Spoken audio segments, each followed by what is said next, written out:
सभी लोगों का स्वागत करता हूं आपके अपने चैनल गुरुकुल शिक्षा में। आज हम बात करने जा रहे हैं, आप लोग को जैसा पता होगा कि 10th की एग्ज़ाम निकट है और एग्ज़ाम में बहुत लोग मेहनत कर रहे हैं और बहुत लोगों का मानसिक तनाव हो चुका है क्योंकि परीक्षा आने वाली है। तो आज सबसे पहले हम 10th के गणित का फर्स्ट चैप्टर के बारे में डिस्कस करना चाहेंगे कि आखिर फर्स्ट चैप्टर में होता क्या है। तो सच में आप लोग से ये कहना चाहूँगा, अगर आप लोग इस चैनल पर नए हैं तो इस चैनल को सब्सक्राइब करें और लाइक करें। और बढ़ते हैं हम टॉपिक की ओर। आज का जो टॉपिक है वो वास्तविक संख्या है। वास्तविक संख्या कहते किसे हैं, तो सबसे पहले हम जानेंगे वास्तविक संख्या किसे कहा जाता है। वैसी संख्या, वास्तविक संख्या सभी परिमेय तथा अपरिमेय संख्याएं वास्तविक संख्याएं कहलाती है। जैसे हम इसे इस प्रकार लिख सकते हैं, वास्तविक संख्या दो प्रकार की होती है। पहला परिमेय संख्या, जिन्हें हम इंग्लिश में रेशनल नंबर कहते हैं। दूसरा अपरिमेय संख्या, जिसे इंग्लिश में इरेशनल नंबर कहा जाता है। अब हम बात करते हैं कि परिमेय संख्या कहते किसे हैं। इन वैसी संख्या जिसे p बटा q के रूप में व्यक्त किया जा सके जहां p तथा q पूर्णांक हो एवं q 0 के बराबर नहीं होता है। यानी कि वैसी संख्या जिसे p बटा q के रूप में हम लिख सकते हैं जहां p तथा q पूर्णांक होता है और q 0 के बराबर नहीं होना चाहिए। यानी परिमेय संख्या का अंश 0 हो सकता है बट हर 0 नहीं होना चाहिए। अगर उदाहरण देखते हैं तो यहाँ पर 3/-5, 1/2, -4/5, 0 ये भी परिमेय संख्या क्यों, क्योंकि 0 के नीचे एक हम इस तरह लिख सकते हैं। 4 ये भी परिमेय संख्या क्यों, क्योंकि 4 के नीचे हम एक ऑलरेडी हम लिख सकते हैं। इसके साथ साथ यहाँ पर कुछ संख्याएं जो दशमलव में होती है, 4.5, 3.75, 0.005, ये सारी संख्याएं को भी परिमेय संख्या कहा जाता है क्योंकि इन सभी संख्याओं को हम p बटा q के रूप में हम लिख सकते हैं। इसके साथ साथ कुछ संख्याएं जो पूर्णांक में होती है वो भी परिमेय संख्याएं होती है, जिसे हम p बटा q के रूप में हम लिख सकते हैं। ये सारी संख्याएं जो है वो परिमेय संख्या के अंतर्गत आती है। अगर हम अपरिमेय संख्या के बारे में बात करते हैं तो अपरिमेय संख्या वैसी संख्या जिसे p बटा q के रूप में हम व्यक्त नहीं कर सकते हैं। जैसे √2, √3, -√5, इसके साथ साथ पाई भी अपरिमेय संख्या होता है क्योंकि इसका मान हम p बटा q के रूप में नहीं लिख सकते हैं। इसके साथ साथ यहाँ पर हम बात करते हैं 2√5, 4/√7, ये सभी संख्या अपरिमेय संख्या। इसके साथ साथ अगर देखते हैं 1.2, 3, 4, 5, 6, 7, 9, ये भी संख्याएं अपरिमेय संख्या होती है क्योंकि इन संख्याओं को हम p बटा q के रूप में नहीं लिख सकते हैं। तो कहने का मतलब है कि जिस संख्या को हम p बटा q के रूप में लिख सकते हैं वो संख्या परिमेय संख्या कहलाती है, और जिस संख्या को p बटा q के रूप में हम नहीं लिख सकते हैं उसे अपरिमेय संख्या जानने के बाद अब हम बात करते हैं यूक्लिड विभाजन एल्गोरिथम। अभी हम सीखेंगे यूक्लिड विभाजन एल्गोरिथम। यूक्लिड विभाजन एल्गोरिथम का कथन क्या होता है? इसका कथन होता है a = bq + r। a = bq + r जहां a > b, यानी a जो होता है b से बड़ा होना चाहिए। यानी इसको कहते हैं जिसे हम भाग लगाते हैं। भाग में बचपन में हम सीखे हैं भाग लगाने के लिए। तो अगर 37 को 5 से भाग लगाते हैं तो 37 को 5 से भाग लगाते हैं तो 7 बार में 35 बाकी 2, यानी जिस संख्या को भाग लगाया जाता है उसे हम भाज्य कहते हैं। जिस संख्या से हम भाग लगाते हैं उसे भाजक कहा जाता है, और नीचे जो संख्या प्राप्त होती है उसे शेषफल कहा जाता है, और जो आंसर प्राप्त होता है उसे हम भागफल कहते हैं। यानी इसको अगर हम डिवाइड करते हैं, अगर उसको हमें चेक करना है, वेरीफाई करना है, तो करते क्या है, यानी कि भाजक और भागफल को गुना करके उसमें शेषफल ऐड करते हैं तो जो नंबर प्राप्त होती है वो संख्या हमें प्राप्त होती है वो भाज्य होता है। तो इसी को हम लोग यूक्लिड विभाजन एल्गोरिथम के नाम से जानते हैं। तो इसके सहायता से हम HCF निकालते हैं, HCF ज्ञात करते हैं। यानी कि यूक्लिड विभाजन एल्गोरिथम से हम HCF ज्ञात करते हैं। अब हम बात एक उदाहरण से इसको समझते हैं। आखिर यूक्लिड विभाजन एल्गोरिथम से हमें अगर ज्ञात करना है तो एक हम उदाहरण से समझते हैं। तो उदाहरण में देखते हैं, क्वेश्चन रहेगा यूक्लिड विभाजन एल्गोरिथ्म द्वारा, यूक्लिड विभाजन एल्गोरिथ्म द्वारा 225 तथा 135 का HCF ज्ञात करें। क्वेश्चन एग्जाम में क्वेश्चन आता है, यूक्लिड विभाजन एल्गोरिथ्म द्वारा 225 और 135 का HCF हमें ज्ञात करना है। तो जैसा कि मैंने बताया कि बड़ी संख्या को A मानेंगे, छोटी संख्या को B मानेंगे, यानी यहां से लिख सकते हैं माना A equal to 225, B equal to 135। अब यूक्लिड विभाजन एल्गोरिथ्म का कथन क्या होता है, लिखते हैं यूक्लिड विभाजन एल्गोरिथ्म के अनुसार A equal to BQ plus R। अब देखते हैं A का वैल्यू कितना है 225, तो A के स्थान पर 225 लिखा जाता है, B के स्थान पर 135 लिखा जाता है। अब 225 को हम 135 से डिवाइड करते हैं, तो हम एक बारे में डिवाइड करते हैं। डिवाइड करने के बाद शेषफल हमें प्राप्त होता है वो 90 प्राप्त होता है। पुनः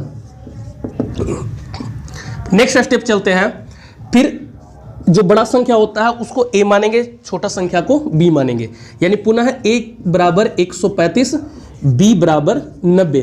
फिर से हम भाग लगाते हैं। ये काम तब तक करना है मुझे जब तक शेषफल 0 प्राप्त ना हो, तब तक ये काम करना है। फिर से देखते हैं यूक्लिड विभाजन एल्गोरिथ्म के अनुसार लिखते हैं A equal to BQ plus R, यानी 135 बराबर 90।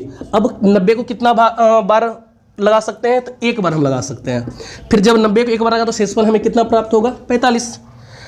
फिर पुनः फिर से हम इसे A मान लेते हैं, इसे B मान लेते हैं, यानी A बड़ी संख्या 90, A छोटी संख्या को B मानते हैं जो कि 45 है। फिर से लिखेंगे यूक्लिड विभाजन एल्गोरिथ्म क्या कहता है, A equal to BQ plus R। मैंने फिर से बता रहा हूँ कि ये काम जब तक करना है जब तक लास्ट में 0 ना आ जाए, शेषफल 0 ना आ जाए, यानी कि 90। अब 45 को अगर हम 2 से गुना करते हैं तो हमें पूरा 90 प्राप्त होता है, यानी शेषफल यहाँ पर 0 होता है। अब शेषफल यहाँ पर 0 आ गया तो भाजक के स्थान पर जो संख्या होती है वही इन दोनों का HCF होगा। तो अतः हम लिख सकते हैं, अतः HCF बराबर 45, यानी इस तरह हम यूक्लिड विभाजन एल्गोरिथ्म से HCF ज्ञात करते हैं। जब तक हम नेक्स्ट टॉपिक की तरफ बढ़ते हैं, तो जिन लोगों ने अभी तक हमारे चैनल को सब्सक्राइब नहीं किया है तो वो चैनल को सब्सक्राइब कर लें, वीडियो को लाइक कर दें और बेल आइकन प्रेस करना ना भूलें, क्योंकि नेक्स्ट वीडियो आपको जल्द ही मिलने वाली है। तो आज जो हम टॉपिक के बारे में बात करने जा रहे हैं, नेक्स्ट टॉपिक है क्या, नेक्स्ट टॉपिक यहाँ पर हम बात करने जा रहे हैं अंकगणित की आधारभूत प्रमेय। अंकगणित की आधारभूत प्रमेय होती क्या है, अंकगणित की आधारभूत प्रमेय। तो इस टॉपिक को डिस्कस करने के पहले हम जानेंगे अभाज्य संख्या और भाज्य संख्या के बारे में। तो सबसे पहले हम जानते हैं अभाज्य संख्या। अभाज्य संख्या जिसे हम इंग्लिश में प्राइम नंबर बोलते हैं। अभाज्य संख्या होती क्या है, यानी कि वैसी संख्या जो एक तथा स्वयं से विभाजित होती है उसे हम अभाज्य संख्या कहते हैं, यानी जो एक और स्वयं के टेबल में आता है। जैसे 2, 3, 5, 7, 11, 13, यानी ये सभी संख्या या तो एक से विभाजित होती है या तो खुद से विभाजित होती है। तो इन सभी संख्याओं को हम अभाज्य संख्या कहते हैं। और भाज्य संख्या क्या होता है, भाज्य संख्या जिसे इंग्लिश में कंपोजिट नंबर बोलते हैं। भाज्य संख्या होता क्या है, यानी कि जो एक और स्वयं के अलावे अन्य संख्याएं से भी विभाजित होती है उसे हम भाज्य संख्या के नाम से जानते हैं। जैसे 4, 6, 10, 20, 50, ये सभी संख्याएं एक से तो विभाजित होती ही है, साथ में खुद से विभाजित होती है और अन्य संख्याओं से विभाजित होती है, जिसे हम भाज्य संख्या कहते हैं। तो मुझे उम्मीद है कि आप लोगों ने यहाँ तक क्लियर हो चुके हैं, आप लोग क्लियर हो चुके हैं। तो नेक्स्ट हम अब आगे बढ़ते हैं अभाज्य संख्या। अभाज्य संख्या, भाज्य संख्या जानने के बाद अब हम बढ़ते हैं अभाज्य गुणनखंड के बारे में। अभाज्य गुणनखंड, अभाज्य गुणनखंड हम सीखेंगे कि अभाज्य गुणनखंड अगर हमें ज्ञात करना है तो हम कैसे ज्ञात करेंगे। तो एक उदाहरण लेते हैं 360। अब क्वेश्चन में आएगा 360 का आप अभाज्य गुणनखंड ज्ञात करें। तो इसके लिए हमें करना क्या होगा, सबसे पहले वैसे छोटी संख्या लेना होगा जिससे 360 पूरी तरह विभाजित हो जाती है। तो 2 लेते हैं। अब 2 को अगर 360 को डिवाइड करते हो तो 180 बार में। फिर देखते हैं कि यहाँ पर फिर से 2 से विभाजित हो रही, पूरी विभाजित हो रही है, तो फिर 90 बार में 180 आएगा।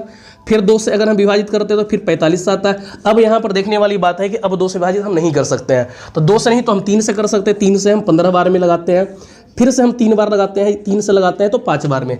यानी कि 360 को हम इस प्रकार लिख सकते हैं 2 × 2 × 2 × 3 × 3 × 5।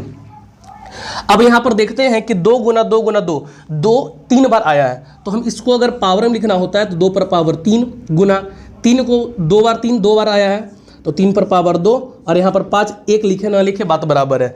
यानी कि 360 को हम इस रूप में यहाँ पर व्यक्त कर सकते हैं। तो अभाज्य गुणनखंड, आगे बढ़ने के लिए हमें अभाज्य गुणनखंड के बारे में जानकारी होना बहुत ही जरूरी है, क्योंकि अगर हमें अभाज्य गुणनखंड नहीं आता है तो आगे मैथ में बहुत सारा प्रॉब्लम होने वाला है। तो अभाज्य गुणनखंड से हम यहाँ पर 2 चीज़ ज्ञात करना सीखेंगे। सबसे पहले सीखेंगे क्या, हम HCF ज्ञात करना सीखेंगे और LCM ज्ञात करना सीखेंगे। अब HCF क्या होता है, LCM क्या होता है, तो सबसे पहले आप लोग जान लीजिए फुल फॉर्म। HCF का फुल फॉर्म होता है हाईएस्ट कॉमन फैक्टर, जिसे हिंदी में हम लोग मसा भी बोलते हैं। मसा का पूरा नाम होता है महत्तम समापवर्तक। LCM का फुल फॉर्म होता है lowest common multiples. Lowest common multiples, जिसे हिंदी में हम लसा भी कह सकते हैं। तो लसा का पूरा नाम होता है लघुत्तम समापवर्तक। लघुत्तम यानी कि HCF का फुल फॉर्म होता है हाईएस्ट कॉमन फैक्टर और LCM का फुल फॉर्म होता है लोवेस्ट कॉमन मल्टीपल। यानी ये दोनों चीज़ हम अभाज्य गुणनखंड विधि से हम ज्ञात कर सकते हैं। तो अब कैसे ज्ञात करेंगे, इसको हम एक उदाहरण से समझेंगे कि अगर हमें ज्ञात करना है तो हम कैसे ज्ञात करेंगे। इसके लिए हम क्या करते हैं, एक उदाहरण लेते हैं कि अगर हमें ज्ञात करना है HCF LCM, इसके लिए हम एक उदाहरण लेते हैं।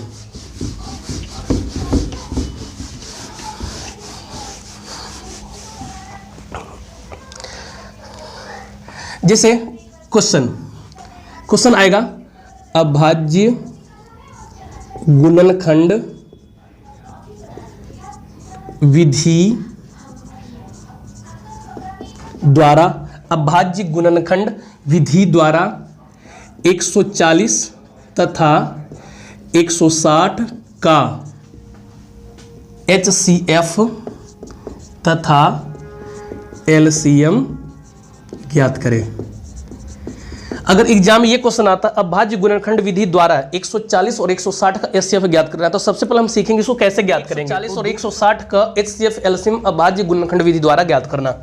तो सबसे पहले करना क्या होता है, 140 का हम अभाज्य गुणनखंड अलग से निकालते हैं, 160 का अभाज्य गुणनखंड हम अलग से निकालते हैं। तो सबसे पहले देखेंगे कौन सी छोटी संख्या है जिससे 140 से पूर्णतः विभाजित हो जाती है। तो 2 को हम 140 से डिवाइड कर 140 को 2 से डिवाइड करते हैं तो 70, फिर 2 से लगाते हैं तो 35, फिर अब देखेंगे 2 से विभाजित नहीं हो रही है तो इसको 5 से लगाएंगे तो फिर 7 आएगा।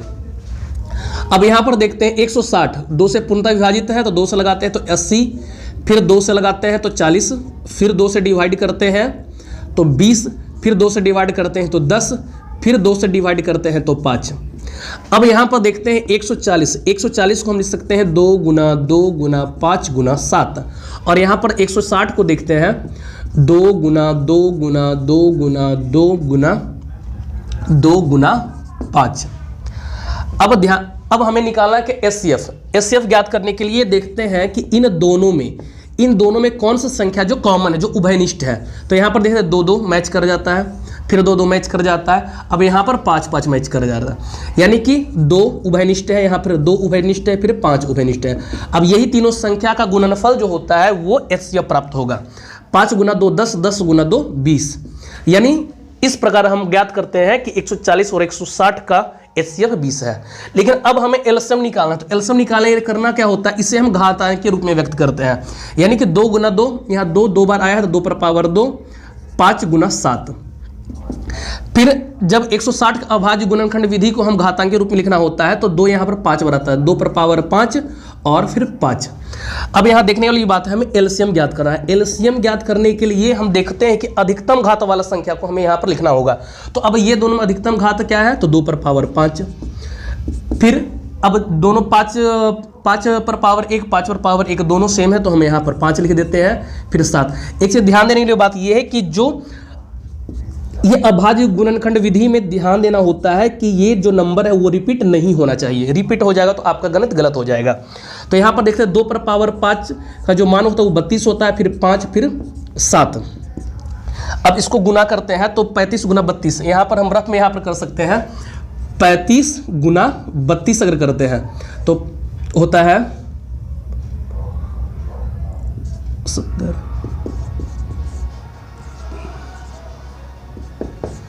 1120। यानी इस प्रकार हम अभाज्य गुणनखंड विधि द्वारा एचसीएफ और एलसीएम ज्ञात करते हैं। जैसा कि मैंने बताया कि इस माध्यम से इस विधि द्वारा हम एचसीएफ एलसीएम ज्ञात करते हैं। अब इसे हम जांच करते हैं। अब सत्यापित करना है तो इसके लिए हमें करना क्या है, सबसे पहले जो क्वेश्चन होता है यानी कि पहली संख्या गुना दूसरी संख्या, जो क्वेश्चन में दोनों संख्या दी गई है, अगर दोनों संख्या अगर हम गुना करते हैं तो कितना होगा, 140 गुना 160 है। 140 गुना 160 अगर करते हैं तो गुणनफल हमें प्राप्त होता है 22,400। पुनः अब हम देखते हैं क्या है कि एचसीएफ और एलसीएम को हम गुना करते हैं, यानी कि एचसीएफ गुना एलसीएम।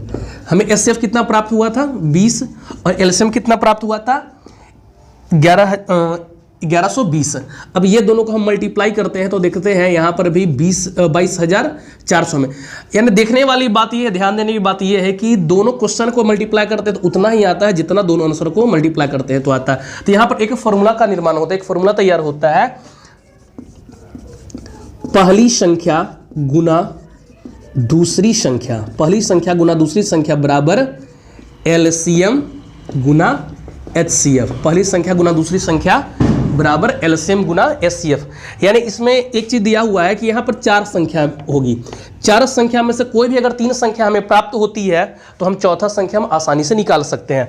अब जैसे इसके लिए हम एक उदाहरण की समझते हैं। अब इसके लिए हम एक उदाहरण लेते हैं। अगर क्वेश्चन दिया हुआ रहता है, यदि कोई भी संख्या अगर हम लेते हैं, यदि 140, यदि एलसीएम 140 160 बराबर 1120 तो एचसीएफ क्या होगा, यहाँ एचसीएफ अगर निकालना है 140 और 160 का तो ये कितना निकलेगा। यानी इस फॉर्मूला से हमने जैसा कि बताया कि पहली संख्या गुना दूसरी संख्या बराबर एलसीएम गुना एचसीएफ होता है। यानी कोई भी अगर 3 संख्या दे और चौथी संख्या हम आसानी से निकाल सकते हैं इस फॉर्मूला का उपयोग करते हुए। तो पहले फॉर्मूला हम लिखते हैं, पहली संख्या गुना दूसरी संख्या बराबर एलसीएम गुना एचसीएफ। अब पहली संख्या क्या है, तो पहली संख्या देखते हैं 140, दूसरी संख्या क्या है 160। अब एलसीएम कितना दिया हुआ है 1120। हमें एचसीएफ ज्ञात करना है। एचसीएफ मुझे नहीं मालूम तो एचसीएफ का एचसीएफ मैंने लिख दिया। अब इधर भाग, इधर गुना में है तो इधर आकर भाग में हो जाएगा, यानी 140 गुना 160 बटा 1120 बराबर एचसीएफ। इसलिए एचसीएफ।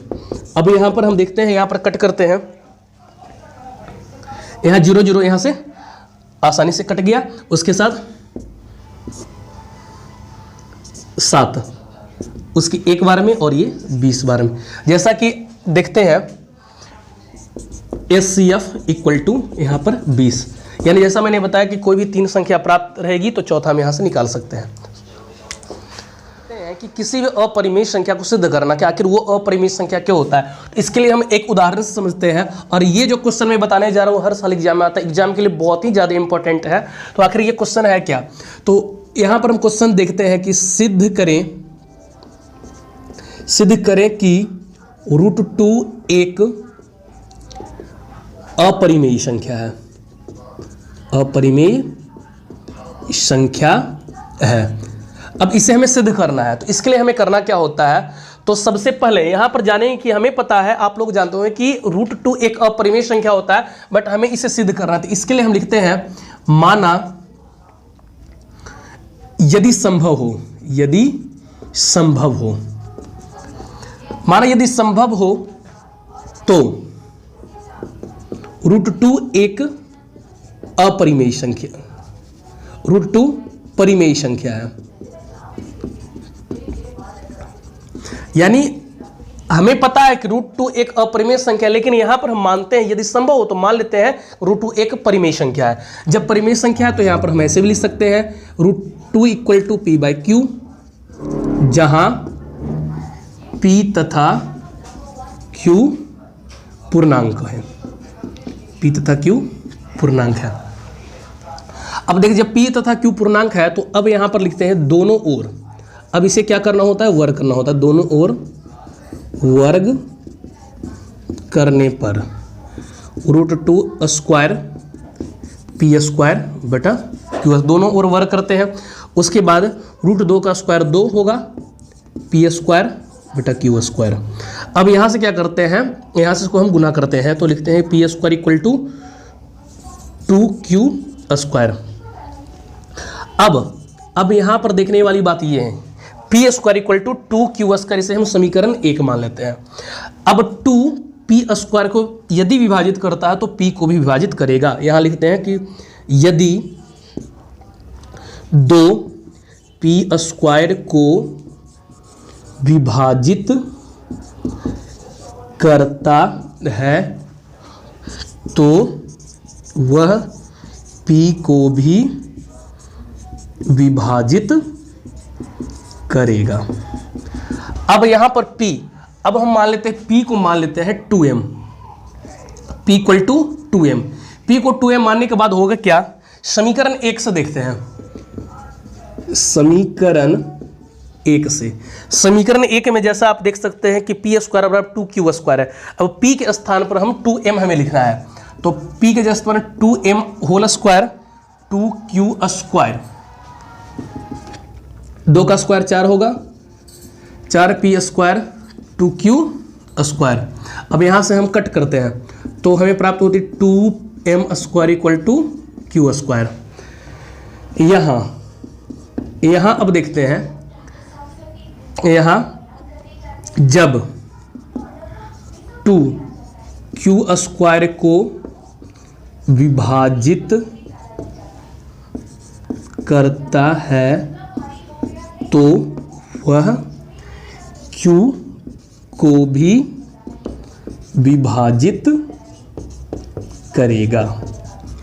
यानी कि 2q² को विभाजित करता है तो वह q को विभाजित करेगा। तो यहाँ देखने वाली बात यह है कि 2 जो है वो p तथा q दोनों का अतिरिक्त गुणनखंड है, यानी a के अतिरिक्त गुणनखंड में आता है। यहाँ लिखना होगा, यहाँ 2 p तथा q का 1 के अलावे अतिरिक्त गुणनखंड है, लेकिन परिमेय संख्या में होता है 1 के अलावा अतिरिक्त गुणनखंड नहीं होना चाहिए। लेकिन यहाँ पर आप देख सकते हैं कि 2 जो है p तथा q के 1 के अलावे भी गुणनखंड है, अतः यहाँ हमारी मान्यता गलत हुई। अतः यहाँ हमारी मान्यता गलत हुई। इस प्रकार हम कह सकते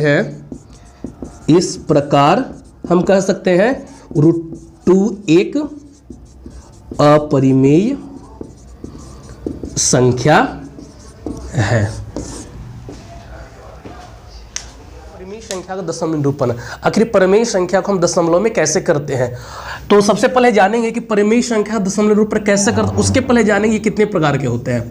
तो दशमलव निरूपण जो होता है वो 2 प्रकार का होता है। पहला जो दशमलव निरूपण होता है शांत, दूसरा अशांत। शांत दशमलव को हम इंग्लिश में टर्मिनेटिंग भी बोलते हैं और अशांत को हम लोग रेकनिंग बोलते हैं। तो सबसे पहले शांत के बारे में हम डिस्कस करते हैं कि शांत दशमलव होता क्या है। यानी एक उदाहरण से हम इसको समझते हैं। जैसे 7/8 लेते हैं, 7/8 को अगर हम डेसिमल में लिखते हैं तो लिखते हैं कि 0.875।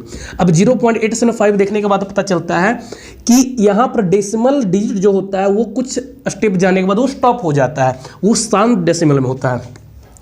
जैसे और भी अगर हम एग्जांपल लेते हैं, जैसे 2/5, तो 2/5 को हम कन्वर्ट करते हैं तो 0.4, यानी ये जो होता है 1 2 डिजिट 3 डिजिट के बाद ये स्टॉप हो जाता है। और भी अगर एग्जांपल लेते हैं 3/1000, इसको अगर हम डेसिमल में कन्वर्ट करते हैं तो होता है 0.003, जो कि ये दिखता है कि डेसिमल के बाद कुछ डिजिट जो होता है उसके बाद स्टॉप हो जाता है, वो शांत में होता है। अशांत में क्या होता है, ये नॉन स्टॉप चलता है। नॉन स्टॉप चलने का मतलब होता क्या है, जैसे एग्जाम्पल लेते हैं 11/9। अभी 11/9 लेते हैं, अगर इसको हम डिवाइड करते हैं, इसको अगर हम पॉइंट में चेंज करते हैं तो होता है 1.1.222 ये अशांत डेसिमल। इसको हम 1.2 ऐसा रेकनिंग से हम इंडिकेट कर सकते हैं। इसके साथ 1.2 पर एक पॉइंट देके भी इसको लिखा जाता है। तो ये अशांत हो गया और ये शांत हो गया। तो अब हम और भी एग्जांपल लेते हैं, जैसे 10/3 लेते हैं तो इसका हो जाएगा 3.333 ... यानी ये जो होता है कभी भी खत्म नहीं होगा, ये नॉन स्टॉप चलते रहेगा। इसको हम एक तरह से और देख सकते हैं 3 और 3 के ऊपर हम रेकनिंग का साइन दे सकते हैं। इसके साथ साथ 3.3 और ऊपर एक पॉइंट देकर ही हम रेकनिंग का साइन दे सकते हैं। तो यहाँ पर तो डिवाइड करने के बाद हम निकाल सकते हैं, पता चलता है कि कौन शांत है और कौन अशांत है। लेकिन एक ऐसा टेक्निक होता है, बिना वास्तविक भाग किए, बिना वास्तविक भाग की प्रक्रिया के बिना भी हम यहाँ पर ज्ञात कर सकते हैं कि वो दशमलव शांत होगा या अशांत होगा। इसके लिए करना क्या होता है, जैसे एक समझते हैं, यानी कि परिमेय संख्या में आपको पता होगा ऊपर वाले को अंश बोलते हैं, नीचे वाले को हर बोलते हैं। अब ऊपर वाले को अंश बोलते हैं, नीचे वाला का हर होता है।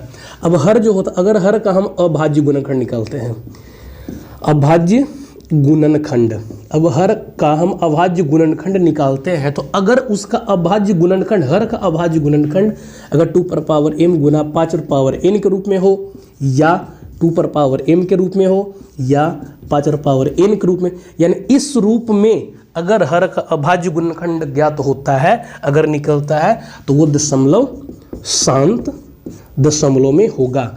और अदरवाइज 2 5 के अलावा कोई भी अगर तीसरा नंबर कुछ भी अगर आ रहा है तो वो समझते हैं कि वो अशांत। यानी एक ऐसा टेक्निक है, बिना वास्तविक भाग के हम पता कर सकते हैं कि कौन शांत दशमलव है और कौन अशांत दशमलव है। आपको इस चैप्टर में जो भी डिस्कशन किया आपको अच्छे से बेहतरीन तरीके से आपको समझ में आया होगा।